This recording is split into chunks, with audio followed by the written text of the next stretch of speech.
beautiful souls, and welcome back to Gaia Sanctorum. I'm Danielle, and this is Living the Wheel, where we follow the cycles of nature and the cosmos and the wisdom of the five bodies to navigate our human experience with ancient knowledge and embodied practices. Last week, we were in the deep exhale before the storm. We talked about preparing the soil, about the quiet that comes right before everything changes.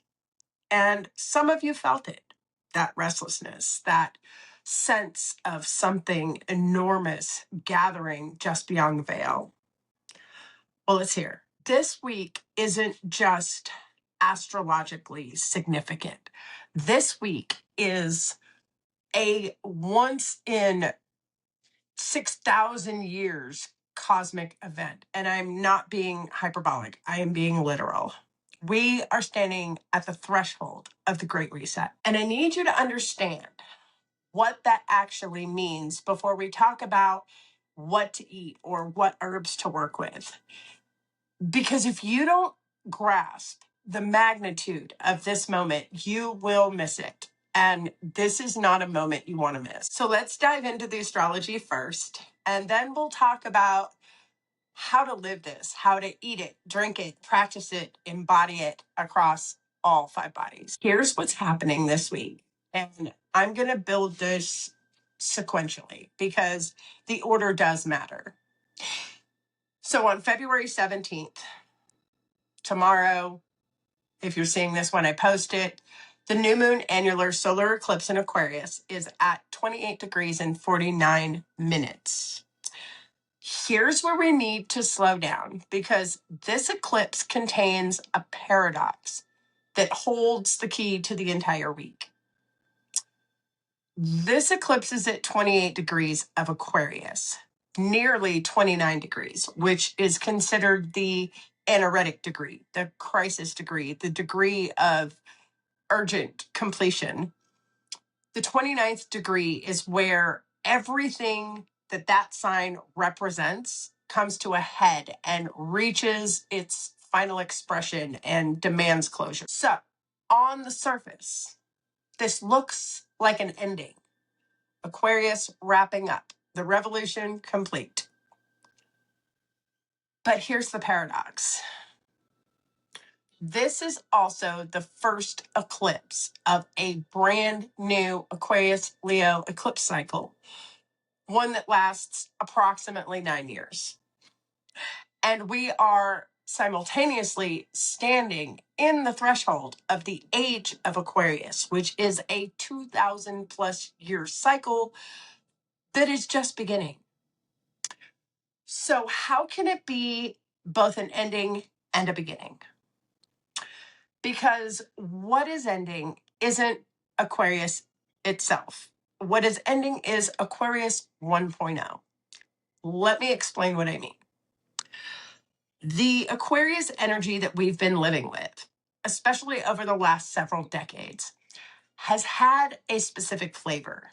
It's been about technology, divorced from humanity, innovation for profit, not for purpose, revolution as an intellectual exercise, ideas without embodiment, individual freedom and awakening at the expense of true community, detachment as spiritual bypass. I'm above all that. The future as an escape from the present, from the body, from the earth, the mind, separated from the heart, which is progress without any kind of wisdom.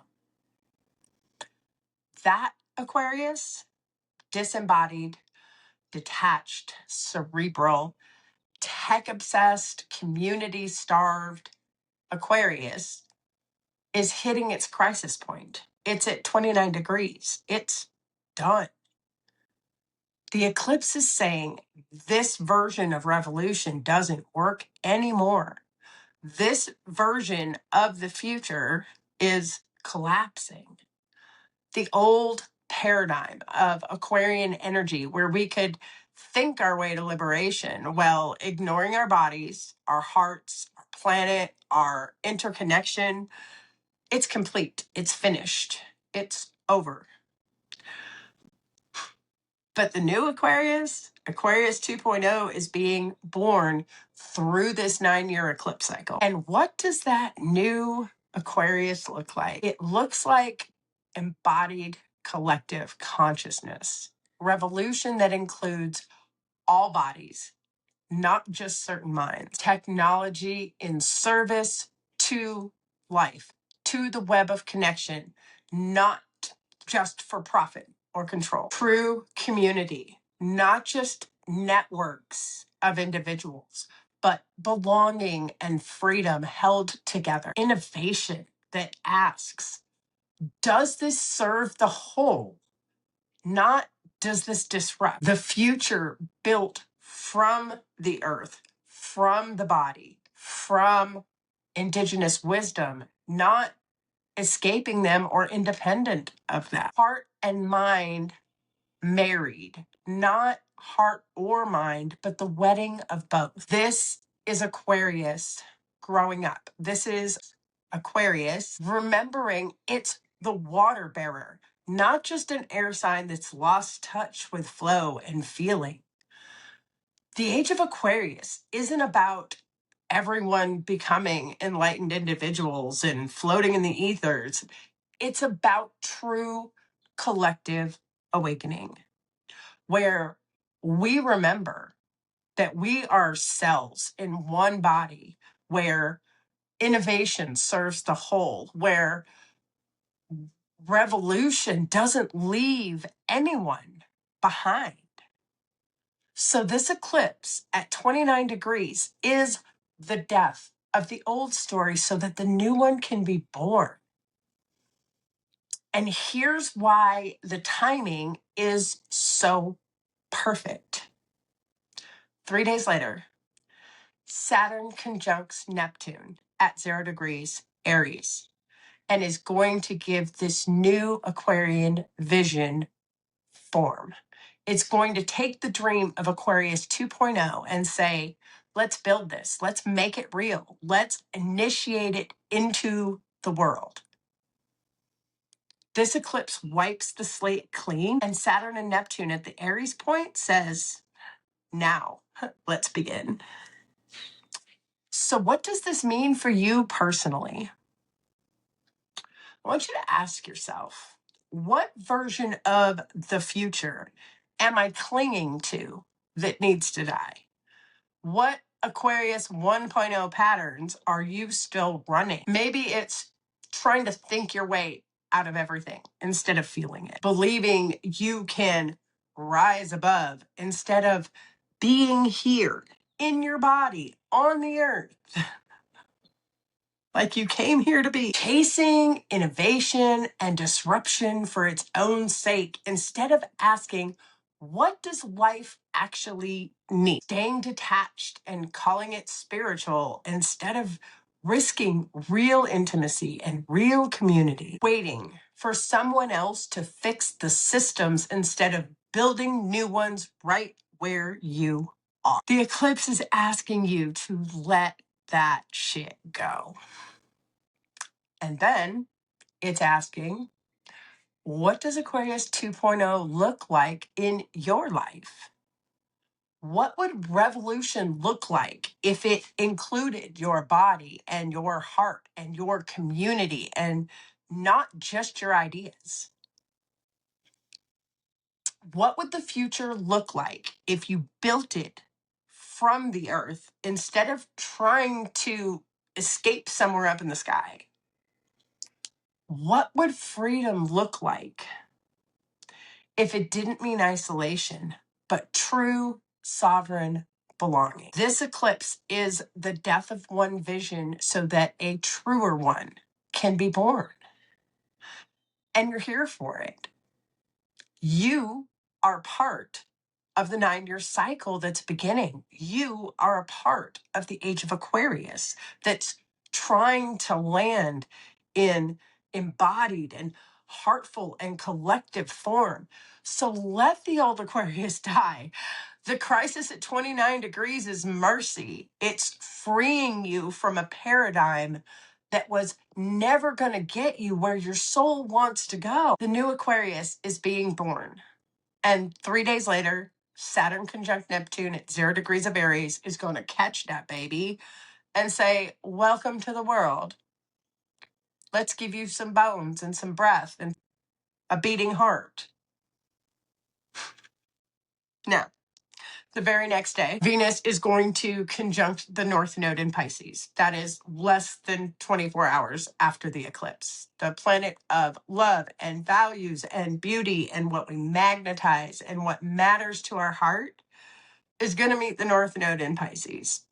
So the North Node is our evolutionary destiny, right? It's the direction that our soul is heading, the lesson that we're here to learn, the uncomfortable growth edge. I don't know about anybody else, but I've seen a lot of it lately. In Pisces, that's about surrender and faith and boundary dissolution and oceanic love and spiritual trust. When Venus conjuncts the North Node, it's like your heart gets a direct download about what you're actually supposed to be here to love. Not what you think you should love. Not what society says matters. What your soul knows is true. This is the heart saying, I know the way. Follow me into the formless. And this happens right after an eclipse that just wiped the slate clean. Your heart knows where to go next, but it requires dissolving into Piscean faith. Now, on that same day, immediately after Venus meets the North Node, we have the sun moving from Aquarius into Pisces. It's the official start of Pisces season. We shift from air to water, from revolution to dissolution, from the intellect of the collective to the oceanic oneness of spirit. Pisces is where boundaries melt. It's where we surrender, where we trust what we cannot see, where we merge with the divine. The sun in Pisces asks, can you let go of needing to know? Can you float in the mystery? This is the exhale between the eclipse and what comes next. On February 20th, Saturn conjuncts Neptune at 0 degrees of Aries. Then Saturn, the planet of structure and time and boundaries and reality and form and limitation and discipline and mastery, meets Neptune, the planet of dreams, dissolution, the infinite, the formless, faith, transcendence, imagination, at 0 degrees of Aries. Let me explain why this is staggering. Saturn and Neptune conjunct every 36 years, and that's rare enough. The last time that they met was 1989 in Capricorn, when the Berlin Wall fell, when the Soviet Union began to collapse, when the old order started crumbling and new dreams of freedom emerged. But this isn't just another Saturn and Neptune conjunction. This is Saturn conjunct Neptune at 0 degrees of Aries. 0 degrees of Aries is called the Aries point. It is the spring equinox point. It is the beginning of the entire zodiac. It is the birth point of cosmic fire, of initiation, of I am. The last time Saturn and Neptune were conjunct at 0 degrees of Aries, nobody really knows. The calculators don't go back that far.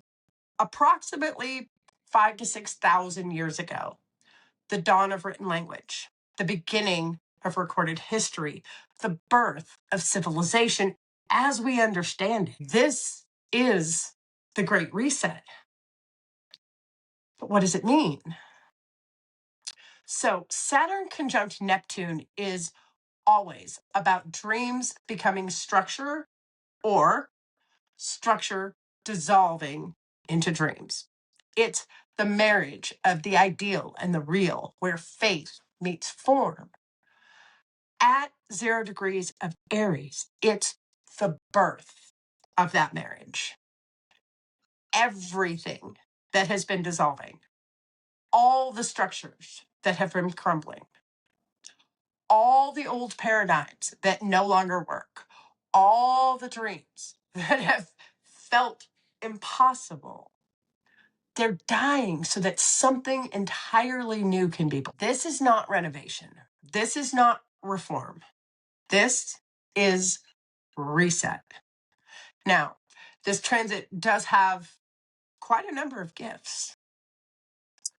Dreams that were formless can suddenly find structure and be born. Old structures that imprisoned you will dissolve, and you'll realize that you are finally free. What you've been imagining, what you've been praying for, what you thought was impossible, the universe is saying, let's give it a shot. Spiritual ideals can become embodied reality. Faith doesn't have to be formless anymore. It can have bones and a body and a life. Now, this transit will also bring some lessons. As always, it's sad. Not all dreams are meant to live. Some of them need to dissolve. Some of them are just done. Not all structures deserve to stand. Some of them need to crumble. You cannot birth the new while you're clinging to the old. This requires both Saturn, which is discipline and commitment and form, and Neptune, surrender and faith and letting go. The cosmic fire of Aries initiation is asking, who are you becoming? This is the death of an old world and the birth of a new one. And we're here for it. So the question isn't, how do I survive this week? The question is, how do I participate in my own rebirth? Because that's what we're going to explore through the 5 bodies. All right. So let's go ahead and start breaking this down. The physical body. Your physical body is the anchor point for this cosmic reset. You need foods that can hold both structure and dissolution, that can honor Saturn's need for form while allowing Neptune's oceanic flow, that can stoke the initiatory fire of Aries. So my first recommendation, miso soup with wakimi tofu and scallions. So miso is fermented, Saturn's time and structure, but liquid and flowing like Neptune. The wakimi is seaweed. You could use dulce or nori or any other type of seaweed. It lives in the ocean, but it has this incredible mineral structure. And then tofu. Tofu is soy that's been transformed from bean to liquid to solid, literally embodying the Saturn-Neptune principle. And then scallions add that sharp cutting Aries energy. This soup is warm and initiatory, structuring yet dissolving. Next would be black rice porridge with coconut milk and a little bit of star anise. Now, black rice is Saturn, dark, structured, cooked slowly, meets coconut milk, which is Neptune, tropical, creamy, oceanic. Star anise is Mars ruled. It's that Aries fire, the heat that transforms. You cook the rice slowly and add the coconut milk at the end. Finish with some star anise.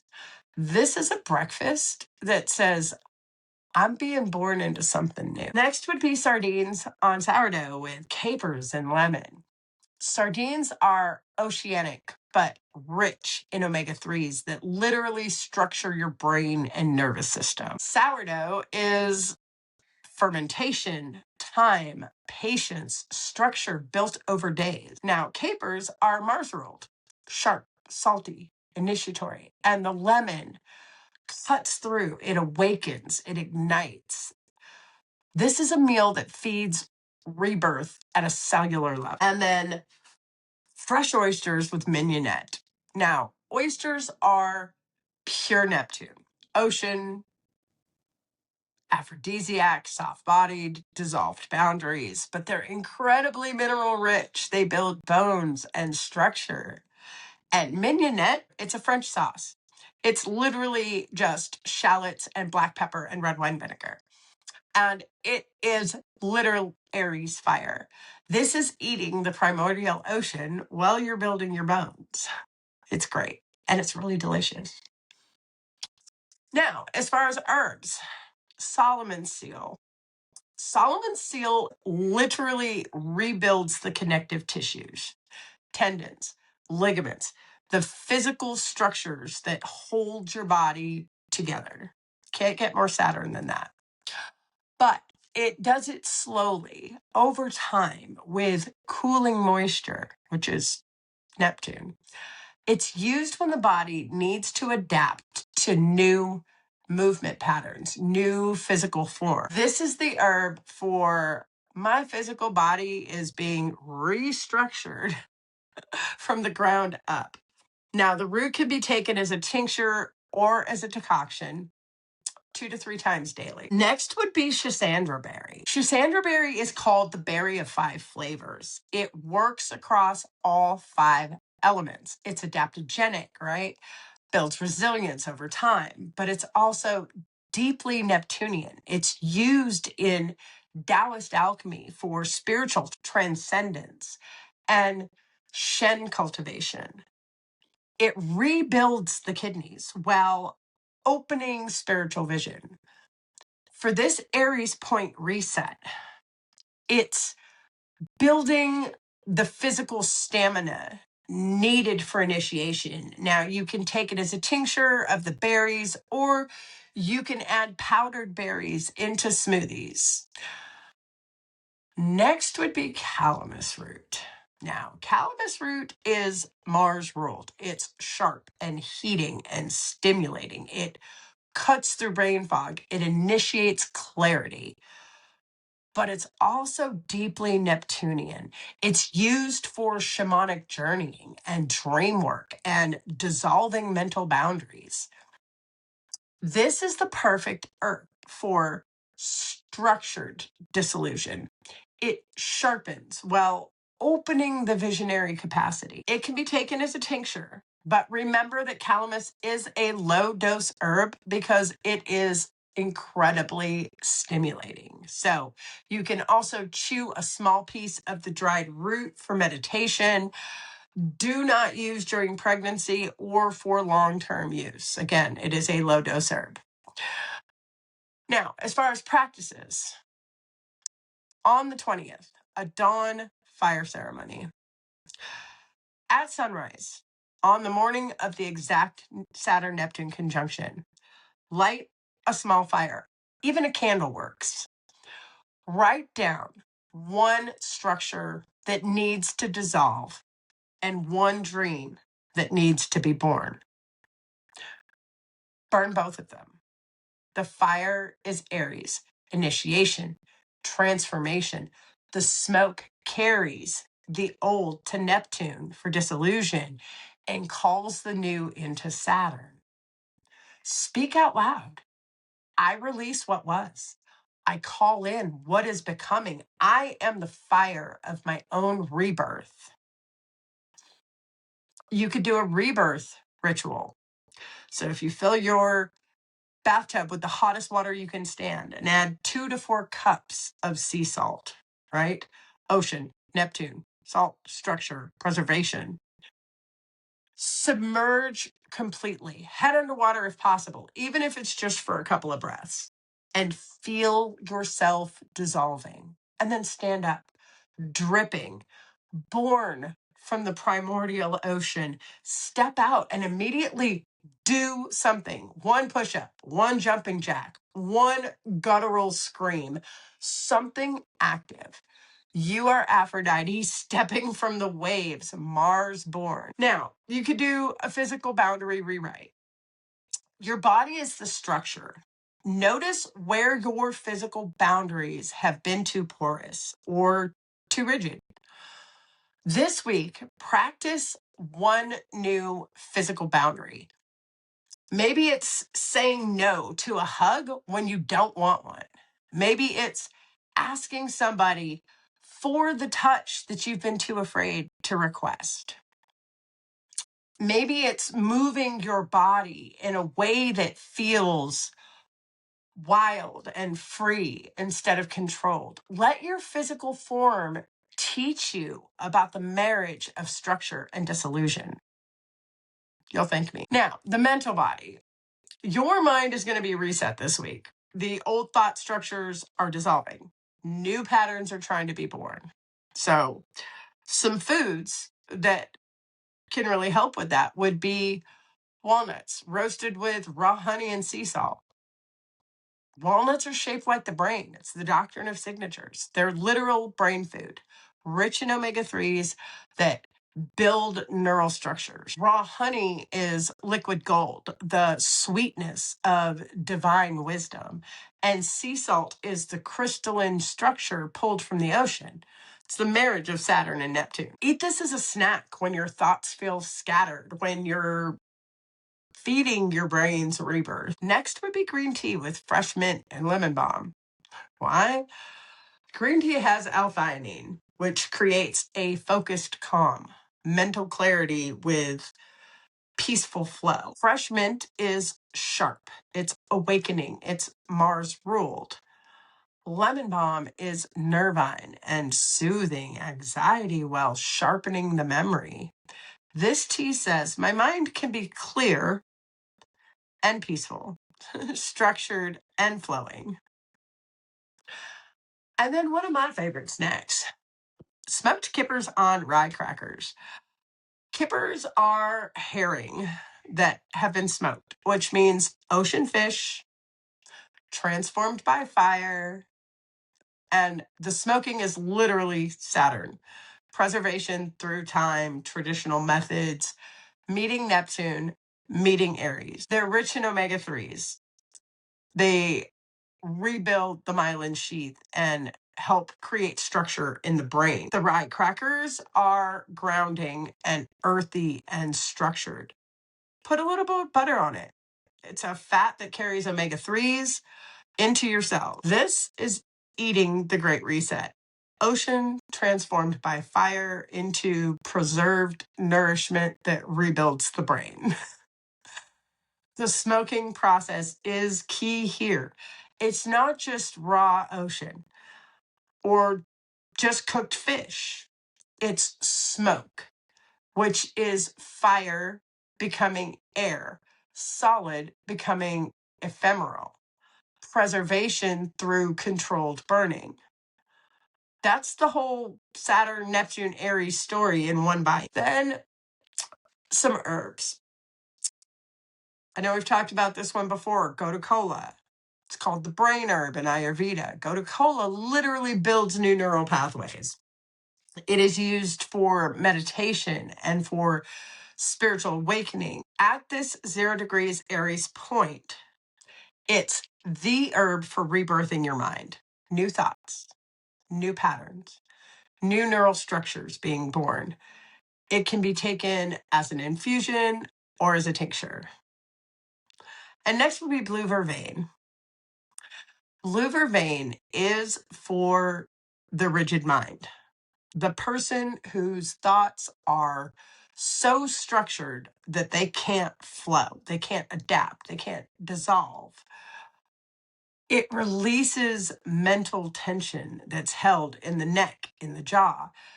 It's also visionary, used for lucid dreaming and prophecy. For this transit, it is perfect for those whose minds need to soften, need to stop trying to control everything and let the new thoughts come. It can be taken as a tea or as a tincture. And then Bacopa. Bacopa is the Ayurvedic herb called the herb of grace. It improves memory and cognitive function over time, but it's also deeply Neptunian. It is a spiritual herb. It is cooling and flowing. It is used for meditation. It is a water-loving plant that grows in marshes and streams.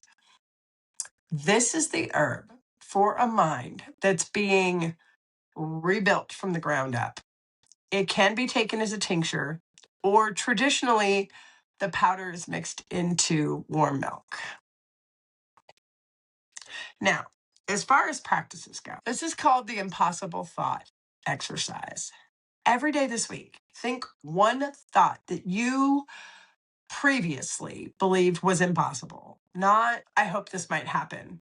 An actual thought that you have forbidden yourself from thinking. I could live in Greece. I could make 6 figures doing work I love. I could be desired. I could be free. Speak it out loud. Write it down. Let your mind practice the shape of impossible dreams. Saturn and Neptune at 0 degrees of Aries says the impossible is being born.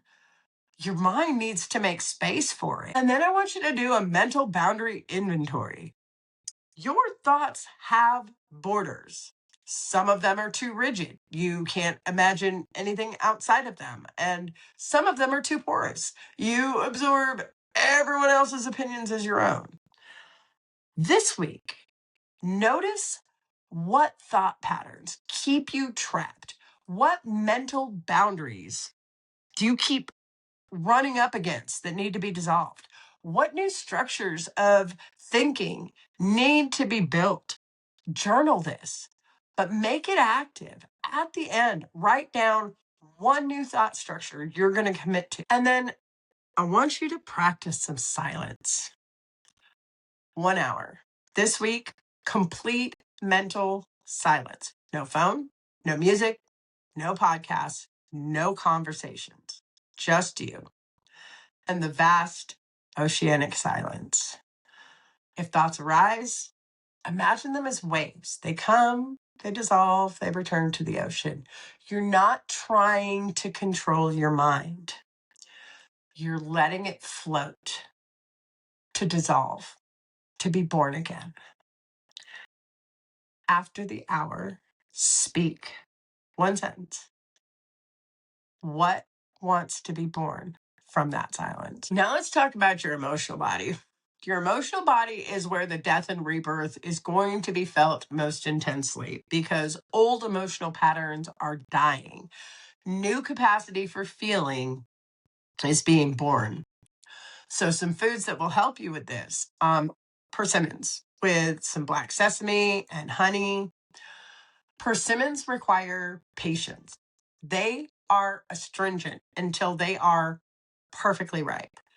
And then they turn to sweet surrender. They're heart-shaped and deeply orange. Black sesame or black sesame paste is grounding. It's kidney nourishing, rich and flowing.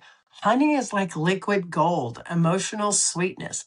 This is the emotional body learning to wait for ripeness, to trust the timing. And then tahini swirled with some date syrup and sea salt. Tahini is ancient and bitter creamy. It's made from grinding sesame seeds to a paste. Date syrup is the ancient sweetener. It's Mesopotamian. It is intensely sweet. Dates are a Mars-ruled fruit. Sea salt, again, swirl together. Eat by the spoonful. It's bitter and sweet and salty, and it's the full emotional spectrum. It's Middle Eastern alchemy. And then blood orange segments with cardamom and pistachios. Blood oranges are bitter and sweet. The red inside symbolizes the emotional heart, and they're seasonal right now. Cardamom is heart opening, warming, initiatory, and pistachios are ancient, Persian, green like the heart chakra. This is eating emotional complexity, not just sweet, but sweet, bitter, and bright all together. Now, let's talk about some herbs for the emotional body. Mimosa tree bark, also known as collective happiness bark in traditional Chinese medicine. In Chinese medicine, it's called the bark that makes you forget your worries. It opens the heart, and it's like that disillusion of emotional armor while gently lifting the spirit. Used specifically for grief that's been stuck or held too long. At this reset, it's for the emotional body that's forgotten how to feel lightness. It's literally helps you release what you've been holding. You can take it as a tincture or as a decoction 2 to 3 times a day.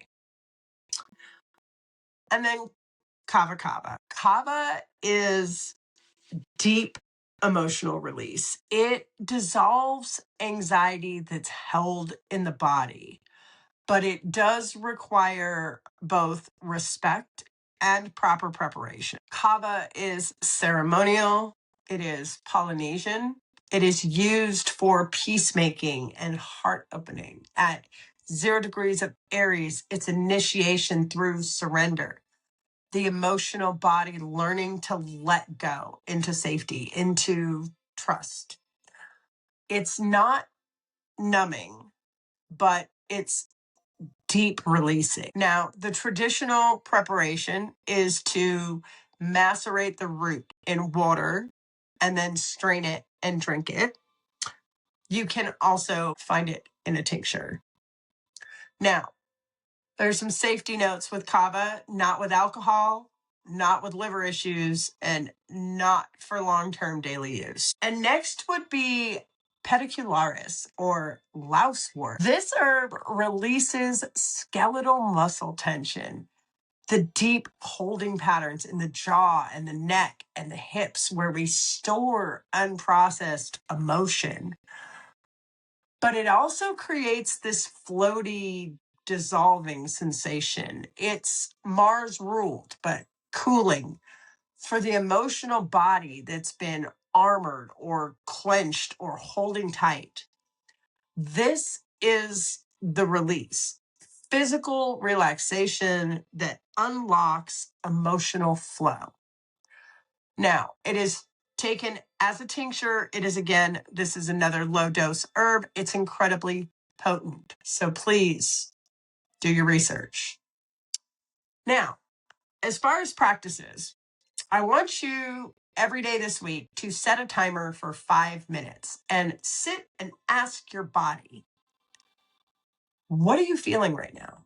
Not what you think you should feel, but what are you actually feeling? Sadness, rage, numbness, grief, joy, lust, terror, name it. Let it be there. Don't try to fix it. Don't try to change it. Just witness it. This is Saturn meeting Neptune. At the end of the 5 minutes, ask what wants to dissolve, what wants to be born, and then write down whatever comes up for you. At this time, you could also use grief as an initiation. This transit is a death. Something is ending. Instead of bypassing that, grieve it. Set aside an hour, light a candle, put on some music that breaks you open. Cry, wail, rage. Let your body move the grief. This is not weakness. This is initiation. You're not grieving because you're broken. You're grieving because you're alive, because you loved something that's ending, because you are brave enough to feel it. And then after the grief, take a shower, wash your face. You've literally been baptized in your own tears. You're new. And then I would like you to do some emotional boundary practice. So your emotional body has boundaries too. So this week, I want you to pay attention to whose emotions am I carrying that aren't mine? Where am I too open, absorbing everyone's feelings? Where am I too closed, unable to let people in? Practice one emotional boundary this week. Maybe it's saying, I can't hold that for you right now. Maybe it's asking, can I tell you how I really feel? The Aries initiation is learning that boundaries aren't walls. They're the shape of your becoming. Now, your subtle body, your key, your energetic field is being recalibrated at a cosmic level. 0 degrees of Aries point is a spark, the spark of all zodiacal energy. So some foods that will help with that. Raw ginger shots with cayenne and lemon. Raw ginger is pure yang qi. It's heating, it's moving, it's initiatory, and cayenne is even hotter. It's the fire that burns away the old and ignites the new. Lemon is sour, which is the wood element in Chinese medicine. It's liver movement, spring, rebirth. These shots are like energetic TNT. Take one each morning this week. Feel the fire moving through your channel. And then black sesame seeds with sea salt. As we talked about before, in Chinese medicine, black sesame seeds tonify your kidney jing, your deepest, most primordial life force. It's the foundational structure of your vitality, but they're also oily and lubricating and nourishing in a flowing way. And sea salt, again, structured ocean. Toast them, add salt, eat them by the spoonful. You're feeding the deepest wells of your energetic body. And then a strong overnight nettle infusion. Yes, we've talked about nettle before, but this is different. Nettle at this transit is pure Mars energy. It's initiatory, boundary making, structuring. But when you make a strong infusion, that's 1 ounce of dried leaf to 1 quart of water, steep it cold overnight in the fridge. It becomes deeply nutritive, mineral rich, oceanic in its nourishment. This is drinking the reset. Your energetic body is being remineralized, restructured, and reborn. Now, some herbs that will help your energetic body will be rhodiola. Now, rhodiola is the Arctic rose. It literally grows in the harshest conditions, building incredible resilience. It's adaptogenic. It strengthens your stress response, your energetic stamina. It's also used in Tibetan medicine for spiritual practice, for increasing lung capacity, which is prana or ki, for endurance in meditation. At 0 degrees of Aries, it's the herb that says your energetic body is strong enough to birth the new. Now, you can take a tincture 1 to 2 times daily, morning and midday.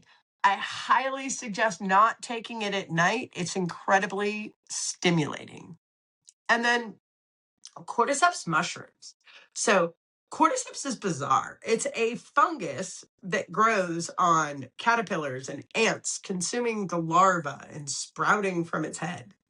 It's literal death and rebirth medicine. In Chinese medicine, it tonifies kidney yang, right? And lung qi, breath, prana, life force.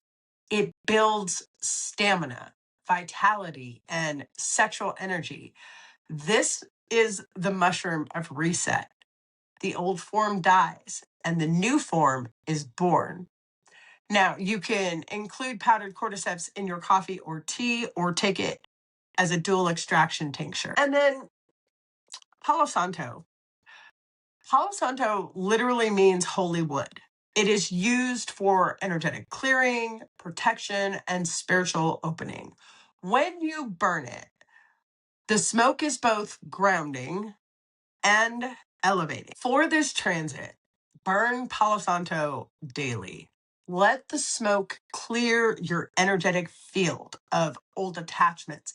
Let it prepare the space for what's being born. You can burn wood shavings or sticks. There's essential oils. Let the smoke move through your space and all around your body. Now, as far as practices go, some spinal activation breath work. Your spine is your central channel. It's where ki flows from root to crown. This week, practice this. I want you to stand with your feet hip width apart. Inhale deeply through your nose, pulling the breath up your spine from your sacrum to your crown. Imagine fire rising up. Hold it at the top for a count of 4, and then exhale slowly, letting the breath dissolve down the front of your body like a waterfall. Repeat 9 times. This is activating the 0-degree Aries point in your body, igniting that central channel, marrying fire and water. You could also do an energetic boundary visualization. So sit or lie down, close your eyes, visualize your energetic field, your aura. Notice where it's too porous, where you're leaking energy, where others' energy is pouring into you. And then visualize those leaks sealing with liquid gold, right? Now, notice also where your field is too rigid, where you've walled yourself off. Visualize those walls softening, becoming more permeable, able to receive. Your energetic body is learning to be both boundaried and open. And this is something that you can practice every single day. Now, the 0 degrees Aries points corresponds to the crown chakra, right? The beginning, the spark. But Aries also rules the head. This week, place your hands on your crown and speak. I am the beginning. I am the spark. I am being born. Then place your hands on your root chakra. I am grounded in the new world. My roots grow deep in new soil. And then move your hands to your heart and speak, my heart knows the way. I trust the disillusion. I trust the becoming. What this is doing is resetting the vertical channel, crown to root, spirit to the earth, Aries fire, grounded into form. Now, in your spiritual body, this is where that 6,000-year cycle lives. This is your soul's role in the Great Reset. So, dates stuffed with walnuts and drizzled with tahini and orange blossom water. Dates are ancient. One of humanity's first cultivated foods. It's Mars ruled. It's intensely sweet, high in iron, mentioned in every single sacred text. Walnuts are brain-shaped, consciousness. Tahini is sesame ground into paste, which is transformation. Orange blossom water is solar and bright and awakening. Citrus flowers distilled into essence. This combination is actually Mesopotamian, biblical. It was the food of the last Great Reset thousands of years ago. You are eating the bridge between then and now. And then spelt focaccia with olive oil and za'atar. Spelt is one of the oldest cultivated grains. It connects you to 6,000 years of human agriculture. To the last time that this conjunction happened, Olive oil is ancient and sacred and anointing. And za'atar is a Middle Eastern spice blend that's of thyme and sumac and sesame. It's warming and grounding and Mars ruled. This bread is eating history while being born into the future. Black tea with cardamom and star anise. So black tea is oxidized and transformed and aged. Cardamom is warming and opening to the heart and the breath. And star anise is the cosmic flower. 8 points, like an octagon, sacred geometry. Mars ruled fire that opens spiritual vision. This tea is for seeing what's being born. Now, some herbs that will help with this will be blue lotus. So, blue lotus is an ancient Egyptian sacred flower. It was used by the pharaohs and priests. It's depicted in tomb paintings. It's visionary, but it's also deeply heart opening and subtly aphrodisiac. It's both ancient and transcendent. The flowers float on water, but they have deep roots in the mud. At this great reset, Blue Lotus connects you to ancient future. The wisdom that's always been true is being born again. Now, you can use the dried flowers in a tea, or you can take a tincture before meditation and dream work. It can also be smoked in small amounts ceremonially. And then frankincense. Frankincense is ancient. It was offered to the Christ child, burned in temples, used for millennia to connect earth to heaven. The resin is solidified tree sap that becomes smoke when it's burned. I don't think there's a truer connection from Saturn to Neptune there. It's the literal embodiment of the Saturn conjunct Neptune. And at 0 degrees of Aries, frankincense is the offering you make to your own becoming. I honor what I was, and I call in what I'm becoming. So you can burn the resin on charcoal and let the smoke fill your space. You can use essential oil, anointing third eye, crown during meditation. There's a lot of different ways it can be used. Then angelica root. Now, angelica is named for archangels. It is a spirit contact herb used for protection and guidance and connecting to the higher realms. But it's also deeply Mars ruled. It's warming, protective, clearing, initiatory. And we use the root, the underground structure. At this cosmic reset, Angelica is the ally that says, you're not alone in this rebirth. The angels are midwives. Now, you can take a tincture of the root 1 to 2 times daily, or you can even burn dried root as an incense. Now, I want you to do what I call a 6,000-year meditation. Sit in silence, close your eyes. Imagine 6,000 years ago, the last time Saturn and Neptune were conjunct at 0 degrees of Aries. What was being born then?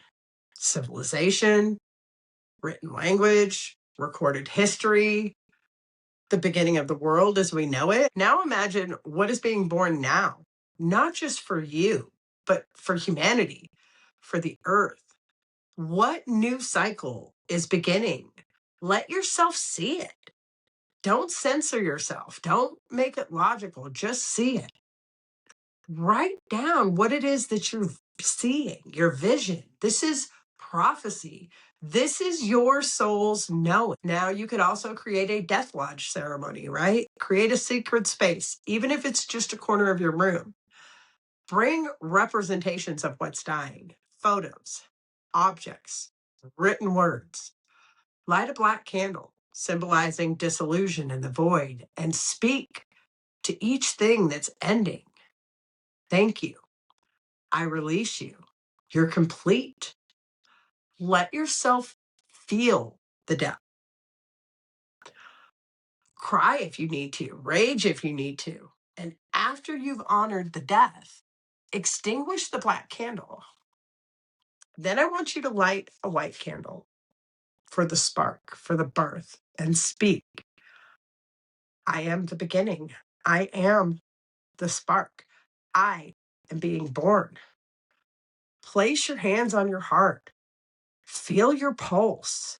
You're literally the embodiment of the Great Reset. And then lastly, a soul contract review. Your soul came here for this specific moment, this 6,000 year cycle. Sit with this question. What did I come here to help birth? Not your ego's plans, not what you think you should do. What is your soul's role in the Great Reset?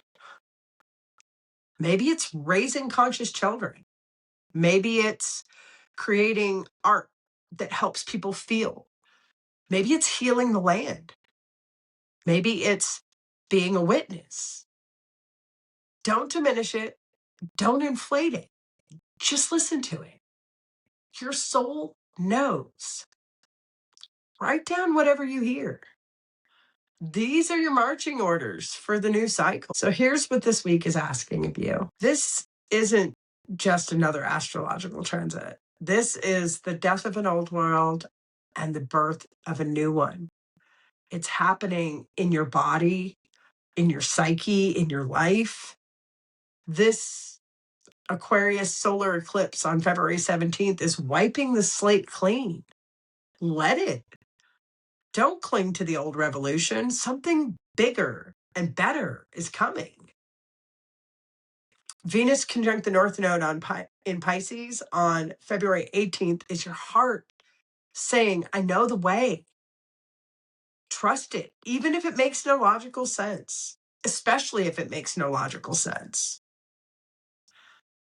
The sun moving into Pisces on the same day is asking you to float, to surrender, to let the boundaries dissolve for a moment so that something new can be born. And then on February 20th, Saturn conjunct Neptune at 0 degrees of Aries.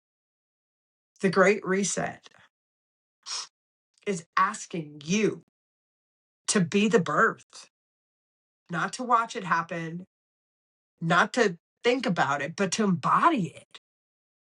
The dreams that were formless, give them structure this week.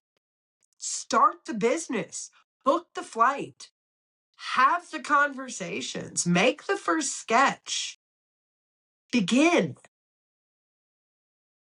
The structures that are crumbling, let them. Stop trying to save what's already dead. Your job isn't to preserve the old world. It's to midwife the new one. This is the marriage of Saturn and Neptune. Structure and disillusion, form and formlessness, reality and dream. It's happening at the beginning point of the entire zodiac. You're being initiated into a new cycle. So here's what I want you to do.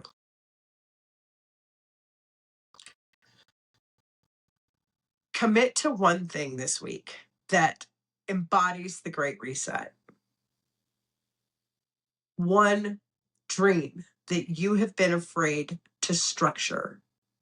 Structure it. Make it real. Take one concrete action. Or one structure that's been imprisoning you, dissolve it. Walk away. Let it crumble. Trust the void. Don't do both. Pick one. The birth or the death. Whichever one is more urgent for your soul right now. And then use the 5 bodies practices that we talked about. Feed your body the foods of rebirth. Work with the herbs that marry dreams and reality. Do the ceremonies, do the breath work, do the grief, do the visioning. You are not separate from this cosmic moment. You literally are this cosmic moment. 6,000 years ago, Saturn and Neptune were conjunct at 0 degrees of Aries, and human civilization was born. This week, they conjunct again, and you are being born. So here's my call to action. If this episode landed for you, if you felt the magnitude, if you're ready to participate in your own rebirth, share it. Send it to someone who needs to know that they're not crazy for feeling like everything is ending and beginning all at the same time. And tell me what it is that you're birthing. Leave a comment, send me a message. I want to know what dream you're structuring. What old form are you dissolving? What's being born through you? Because we're not doing this alone.